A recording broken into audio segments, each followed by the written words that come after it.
नमस्कार। आप सभी का स्वागत है हमारे YouTube चैनल शिक्षा सबको में। हम लोग NIOS की माध्यमिक कक्षा यानी कि हाई स्कूल के विज्ञान तथा प्रौद्योगिकी विषय का अध्ययन कर रहे हैं। इस वीडियो को स्टार्ट करने से पहले मैं आप सभी लोगों के संग अपने YouTube चैनल के जो हमारा WhatsApp नंबर है वो शेयर करना चाहती हूँ, ताकि आपकी अगर कोई क्वेरीज हो, कोई कमेंट्स हो तो आप हमें इस नंबर पे कांटेक्ट कर सकें। आप WhatsApp के माध्यम से हमें मैसेजेस भेज सकते हैं और हम लोग कोशिश करेंगे आपकी जो भी प्रॉब्लम होगा उसको हम सॉल्व करें। तो आज हम यहाँ पे भौतिक विज्ञान जो कि मॉड्यूल 3 से स्टार्ट है और जिसका शीर्षक है गतिमान वस्तुएं के पार्ट नंबर 9 यूनिट 9 गति और इसका वर्णन का अध्ययन करेंगे। सबसे पहले हम लोग ये याद कर लेते हैं, थोड़ा सा रिकॉल कर लेते हैं कि हमने पिछले वीडियो में क्या क्या पढ़ा था। तो हम लोगों ने पिछले वीडियो में पढ़ा था, हमने गति तथा विराम अवस्था के बारे में पढ़ा था और गति की सापेक्ष अवधारणा के बारे में हमने थोड़ा डिस्कशन किया था, एग्जाम्पल्स। और इस वीडियो में जो अब हम लोग पढ़ेंगे आगे वो है आपके गति के प्रकार, गतियां कितनी प्रकार की होती हैं, दूरी और विस्थापन के बारे में। तो आइए स्टार्ट करते हैं अपना वीडियो। अब हम पढ़ते हैं गति के प्रकार, टाइप ऑफ मोशन। आपने देखा होगा कुछ वस्तुएं सरल रेखा में गति करती हैं और कुछ नहीं। जैसे कि अगर आपने टेबल पे कोई एक बॉल को अपने हाथ से थोड़ा सा पुश कर दिया, थोड़ा धक्का दे दिया, तो वो कैसी गति करेगी? वो सीधे निकल जाएगी, बिल्कुल वो अपने पथ से विचलित नहीं होगी, वो सीधे निकल जाएगी। अगर रास्ते में कोई भी बाधा नहीं है तो सीधे जाएगी। उसी तरह अगर आपने अपने हाथ से कोई पत्थर छोड़ा तो वो सीधे आके जमीन पे गिरेगा। उसी तरह से 100 मीटर ट्रैक पर दौड़ता हुआ धावक, मतलब 100 मीटर का जो ट्रैक होता है वो सीधा बनाया जाता है, बिल्कुल उस पर जो धावक दौड़ते हैं वो एक सीधी रेखा में दौड़ते हैं। तो ये जो इन सब प्रकार की जो गतियां होती हैं इनको सीधी रेखा में हो रही है। अब इसका एक और एग्जाम्पल मैं आपको दिखाती हूँ। ये वीडियो देखिए आप लोग।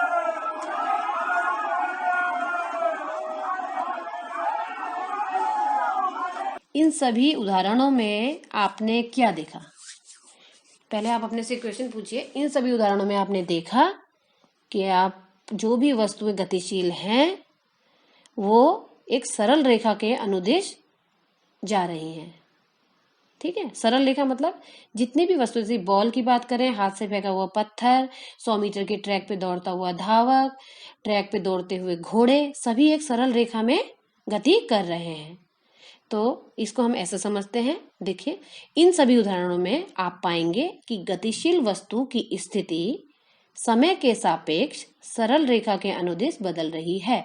इस तरह की गति को सरल रेखा में गति या सरल रेखी गति कहते हैं।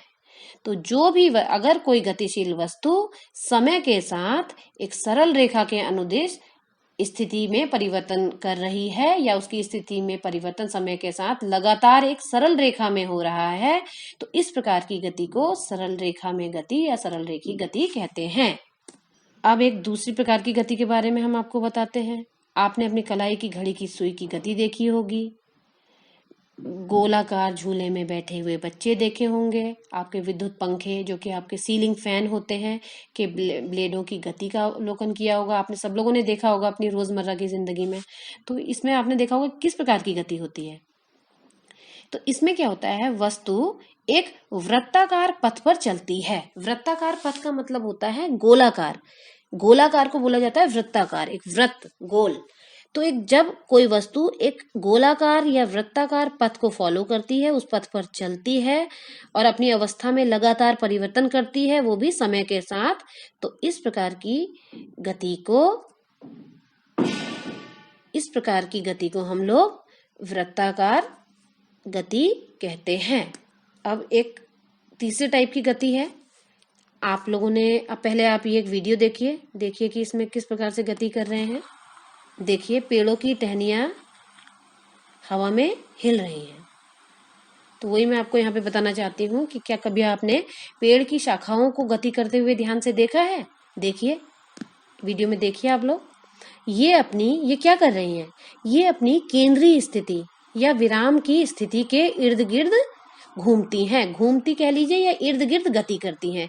एक बार एक पॉइंट के राइट जाएंगी तो दूसरी बार उसी पॉइंट के लेफ्ट जाएंगी, अगर आप गौर से देख पा रहे हैं तो। इसका दूसरा एग्जाम्पल है, आपने अपने घरों में जो हमारी वॉल क्लॉक्स होती हैं, जो दीवार घड़ी होती है जिसमें कि पेंडुलम लगा होता है, वो पेंडुलम कैसे मोशन करता है, कैसे गति करता है, वो एक निर्धारित एक निश्चित पॉइंट के इर्द गिर्द हिलता है। एक बार राइट जाता है, फिर सेंटर पे आता है, फिर लेफ्ट जाता है, फिर सेंटर पे आता है, फिर राइट आता है।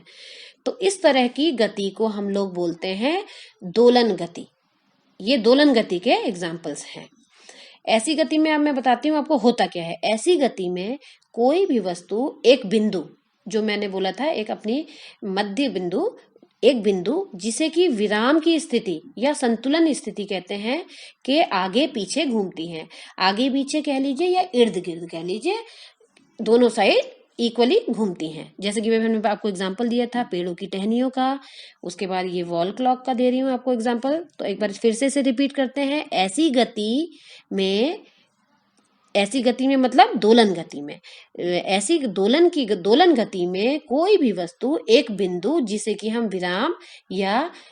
विराम की स्थिति या संतुलन स्थिति कहते हैं के इर्द गिर्द मोशन करती हैं, गति करती हैं। तो इस प्रकार की गति को हम बोलेंगे दोलन गति। इसका एक और बहुत अच्छा एग्जाम्पल है, आपने बच्चों को स्विंग्स जो होती हैं, झूले पे झूलता हुआ देखा होगा। तो उसमें भी झूले में जहाँ पे झूला लटका होता है वो उसकी हो गई, जब वो स्थिर अवस्था में विराम की अवस्था में होते हैं तो उसकी वो हो गई संतुलन की अवस्था। जैसे ही बच्चा उस पर बैठता है और झोंटे लेता है तो वो पहले पीछे जाता है, फिर आगे आता है, पीछे, और बार बार उसी मध्य पॉइंट पे वापस आता है। तो वो भी दोलन गति का एक बहुत ही अच्छा एग्जाम्पल है। अब नेक्स्ट हम इसमें पढ़ते हैं दूरी और विस्थापन, जिसे कि इंग्लिश में बोलते हैं डिस्टेंस एंड डिस्प्लेसमेंट। डिस्टेंस मतलब दूरी एंड डिस्प्लेसमेंट मीन्स विस्थापन। अब दूरी और विस्थापन को समझने के लिए पहले हमें ये समझना जरूरी है कि चलती हुई वस्तु के लिए दो बिंदु महत्वपूर्ण है। कोई भी वस्तु चल रही है, गति कर रही है, तो उसके लिए दो बिंदु महत्वपूर्ण है। एक है प्रारंभ बिंदु या मूल बिंदु जहां से वस्तु चलना प्रारंभ करती है, और दूसरा वह बिंदु जहां की कुछ समय के पश्चात वो वस्तु पहुंच जाएगी।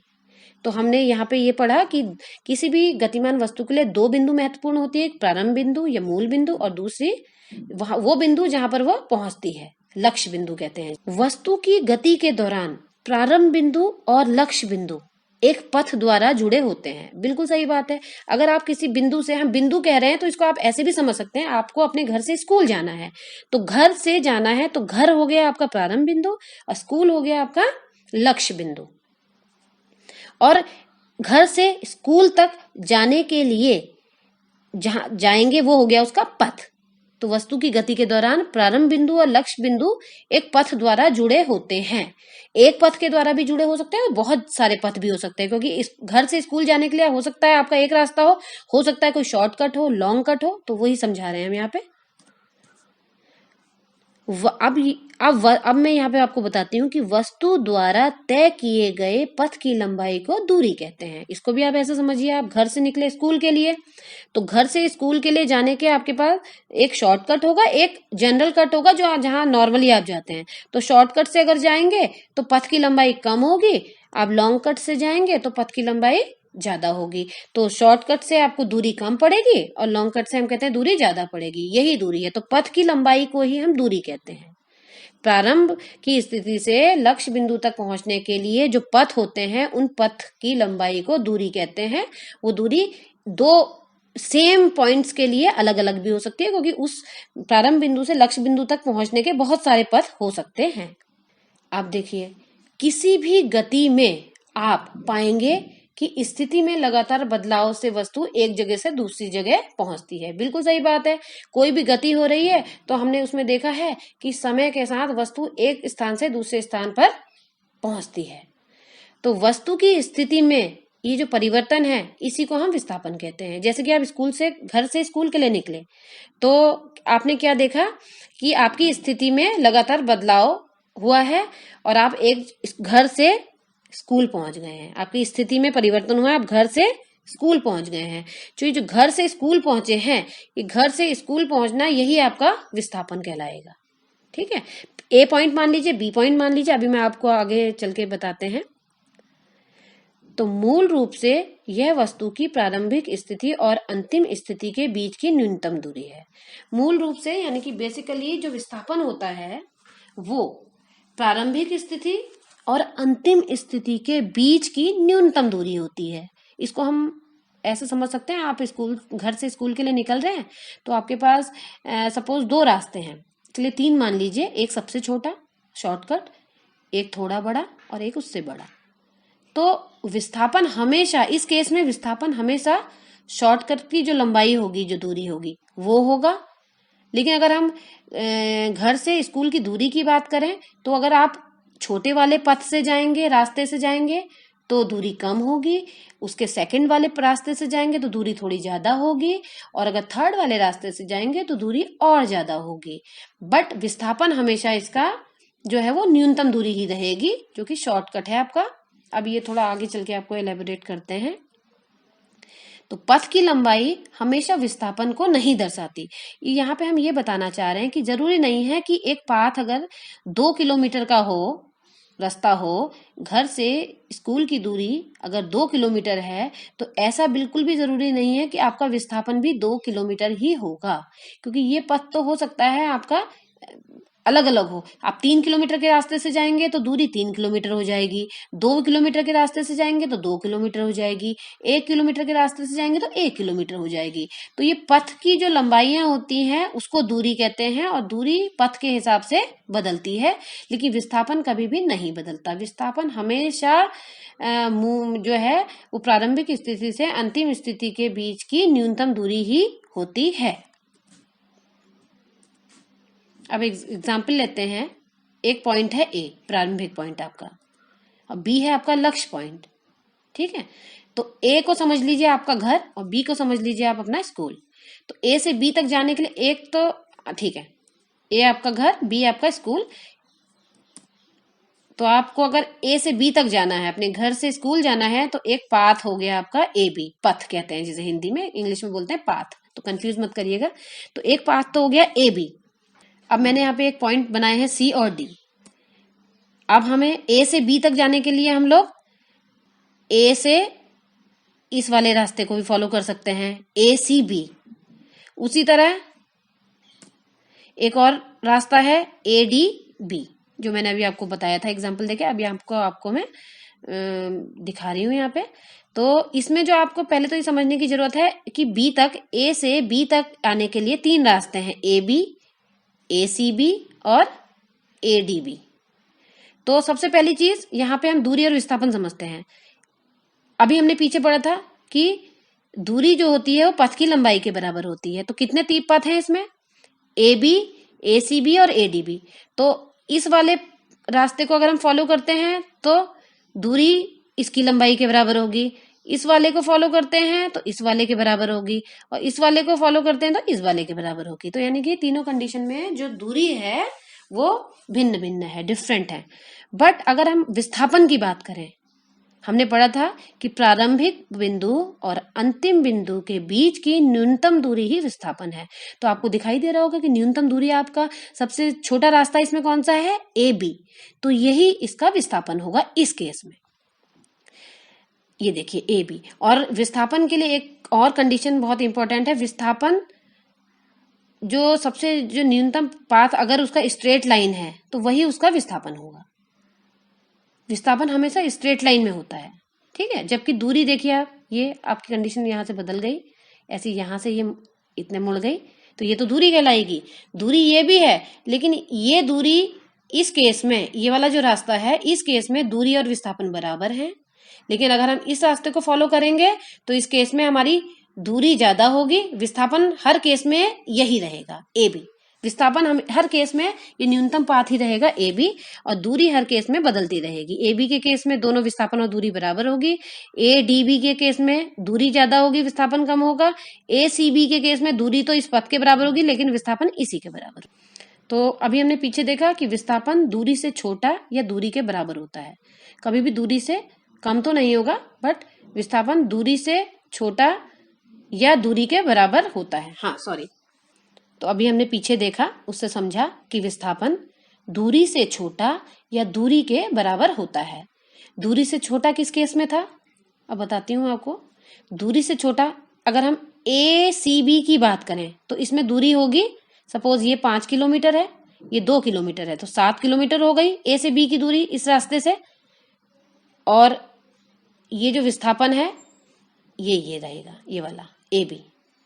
तो इस केस में विस्थापन दूरी से कम है। और अगर इस वाले केस की बात करते हैं हम ए बी, अगर हम ए बी पाथ को फॉलो कर रहे हैं, ए बी पाथ पे चल रहे हैं, तो इस केस में दूरी भी ए बी ही होगी और जबकि विस्थापन भी ए बी ही होगा। तो विस्थापन दूरी से छोटा या दूरी के बराबर होता है। विस्थापन दूरी के बराबर तब होता है जब वस्तु सरल रेखा पर गतिशील है और अपनी दिशा नहीं बदलती। जो अभी हमने पीछे पढ़ा, जो सीधा वाला रास्ता था ए बी, उसको हमने बोला था विस्थापन। क्यों? क्योंकि उस केस में अगर आप जाएंगे तो आप स्ट्रेट लाइन में जाएंगे अपने अंतिम पॉइंट तक, लक्ष्य पॉइंट तक। आप अगर मुड़ गए कहीं पे तो वो विस्थापन नहीं होगा। अगर आप स्ट्रेट लाइन में चल रहे हैं तो केवल उसी केस में दूरी और विस्थापन बराबर होंगे, जबकि गतिशील वस्तु अपनी दिशा नहीं बदल रही है। यदि एक वस्तु सरल रेखी पथ पर गति नहीं करती है तो इसका विस्थापन दूरी से कम ही होता है। हमने पीछे पढ़ा था, एक पाथ था ए सी बी और एक पाथ था ए डी बी।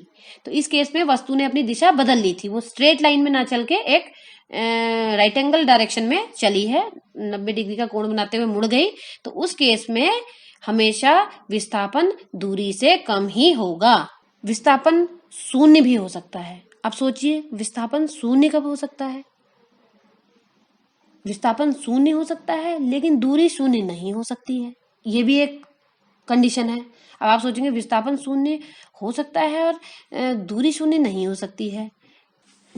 विस्थापन शून्य हो सकता है लेकिन दूरी शून्य नहीं हो सकती। अब विस्थापन कैसे शून्य हो सकता है, देखिए। अब मैं आपको फिर से पिछले वाले डायग्राम में ले जाना चाहूंगी। देखिए, हमने ए से चलना प्रारंभ किया, सपोज ए से गए, ए से चलना प्रारंभ किया, सी पे पहुंचे, सी से चलना प्रारंभ किया, बी पे पहुंचे, बी से फिर चले, डी पे पहुंचे और फिर से हम ए पे पहुंच गए। वापस हम उसी पॉइंट पे वापस आ गए जहां से चले थे। ए से चले थे, ए पर ही वापस आ गए। यानी कि हमारी अवस्था में परिवर्तन नहीं हुआ। हमारी प्रारंभिक अवस्था भी ए थी और हमारी जो अंतिम, जो लक्ष्य अवस्था है वो भी ए है।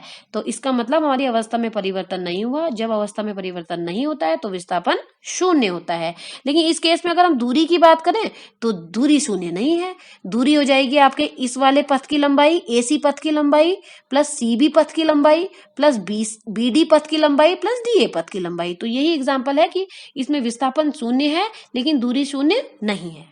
तो फिर से हम इसे रिपीट करते हैं। विस्थापन दूरी से छोटा या दूरी के बराबर होता है।